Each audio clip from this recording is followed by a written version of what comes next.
5 বছর ধরে লাপাত্তা ঢাকা শহরের ত্রাস ডন ইউসুফকে খুঁজতে নামে পুলিশ অফিসার জাহান। তদন্তে নেমে যে ইউসুফের খোঁজ পায় পুলিশ, সে কি আসল ইউসুফ নাকি একই চেহারার অন্য কেউ? এই রহস্য ভেদ করার গল্পে নির্মিত সিনেমা ইনসাফ।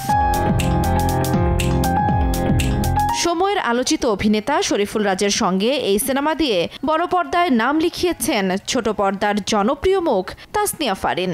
সঙ্গে যুক্ত হয়েছেন মোশাররফ করিম, ফজলুর রহমান বাবু ও মিশা সওদাগর সহ আরও অনেকে। সিনেমায় একদিকে ডন ইউসুফ ও লাবু মাস্টার ডুয়েল চরিত্রে শরীফুল রাজের অভিনয়, অন্যদিকে ফারিনের সঙ্গে তার কেমিস্ট্রি বিশেষ নজর কেড়েছে দর্শকের। মুক্তির পরপরই দর্শকপ্রিয়তায় সিকুয়েলের ঘোষণা দিয়েছেন নির্মাতা।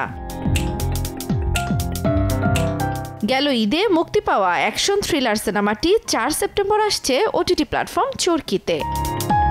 জান্নাতুল দোলনা, সময় সংবাদ, ঢাকা।